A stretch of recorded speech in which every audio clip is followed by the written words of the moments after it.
नाजरीन, इंडिया ने world cup जीत लिया है। क्रिकेट तो बंदा इंडिया से सीखे यार, किस तरह वो बॉलिंग करते हैं, किस तरह वो फील्डिंग करते हैं और किस तरह वो बैटिंग करते हैं।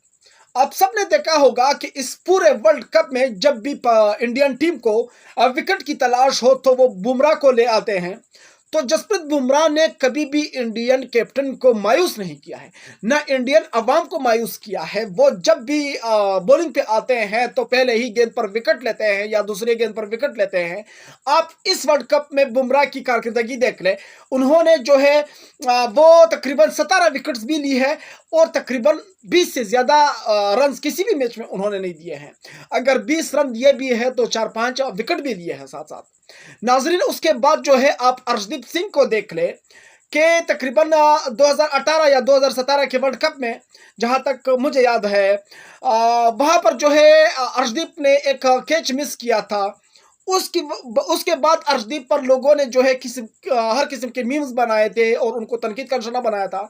और वो अर्शदीप सिंह इस टूर्नामेंट में लाजवाब बॉलर साबित हुए हैं। उन्होंने जो कारकर्दगी दिखाई है, जहां तक मेरा अंदाजा है कि इस वर्ल्ड कप को जीतने में अर्शदीप का तकरीबन 50% हाथ था। उन्होंने कारकर्दगी दिखाई है, अच्छी कारकर्दगी, हर वक्त अच्छी बॉलिंग की है। जैसे आप सबने देखा होगा कि फाइनल में अफ्रीका के खिलाफ जो तकरीबन 30 गेंदों पर 30 रन चाहिए थे, तो उस वक्त तकरीबन 4 खिलाड़ी आउट थे साउथ अफ्रीका के।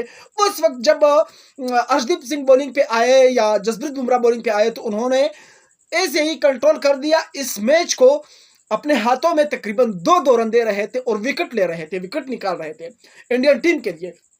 तो रोहित शर्मा ने भी तकरीबन मैच प्रेजेंटेशन के बाद ये कहा कि हमें ये वर्ल्ड कप जिताने में अगर हम लोग बुमराह को या फिर अर्शदीप को याद नहीं करेंगे तो ये उनके साथ नाइंसाफी होगी, क्योंकि मैच उन्होंने जिताया है ये भी, और पहले भी बहुत सारे मैचेस जो है उन्होंने जिताया है। और इंडिया के पास सबसे ज्यादा 3 स्पिनर्स जो है वो वर्ल्ड क्लास स्पिनर्स है, जो कि अक्षर पटेल था। उसकी बैटिंग पर तो बाद में बात करेंगे, सबसे पहले मैं आपको यह बताता चलूं कि उसका बॉलिंग कैसा है। और जो जडेजा है उसका बॉलिंग आप देख सकते हैं। और जो सबसे ज्यादा कुलदीप यादव की बॉलिंग आप देख ले। जब भी इंडिया को विकेटों की तलाश हो, या तो कुलदीप को वो लेकर आते हैं, अगर कुलदीप नाकाम हो जाता है तो फिर वो जसप्रीत बुमराह को लेकर आते हैं। जसप्रीत बुमराह हर किसी सूरत में आपको विकेट के निकाल देगा। पाकिस्तान के पास ऐसा कोई बॉलर नहीं है। शाहिनशाह अफरीदी, वो तो अब अफरीदी का जो है वो दामाद है, वो ड्रॉप नहीं हो सकता। अगर वो कारकर्दगी दिखाता है या नहीं दिखाता है कोई मसला नहीं है। हारिस रऊफ है, वो स्पीड स्टार है, 155 स्पीड से गेंद फेंकता है, लेकिन विकेट वो नहीं निकाल सकता। 30 गेंदों पर 30 रन चाहिए थे कल भारत का फाइनल में, लेकिन उन्होंने वो डिपेंड कर दिया। हालांकि उनके पास नंबर 1 बॉलिंग लाइन नहीं है और हमारा इंडिया के खिलाफ 18 गेंदों पर 48 रन थे। यही शाहिनशाह अफरीदी और हारिस रऊफ इन्होंने डिपेंड नहीं किए। और हमारा नंबर 1 बॉलिंग लाइन है, हमारे पास किंग है, और हमारा किंग तकरीबन 20 रन 20 गेंदों पर बनाता है बाबर आजम साहब। और विराट कोहली ने फाइनल में आप सबने देखा होगा कि किस तरह बैटिंग की उन्होंने, और कैसे पिचाई की और कैसे दावा बोला जनूबी अफ्रीकी बॉलर्स पर।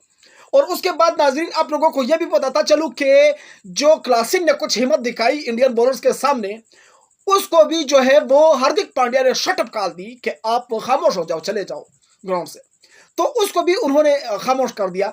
और यकीन मानो कि इस टूर्नामेंट में भारत ने जितने भी मैचेस खेले, वो सारे मैचेस ऐसे खेल रहे थे जैसे वो एक तरफा हो। ऐसा ही लग ही नहीं रहा था कि भारत हारेगा। इस टूर्नामेंट में अफगानिस्तान ने न्यूजीलैंड को, ऑस्ट्रेलिया को, इतने बड़े बड़े टीमों को हराया, लेकिन उसके बावजूद उन्होंने सेमीफाइनल के लिए क्वालिफाई भी किया।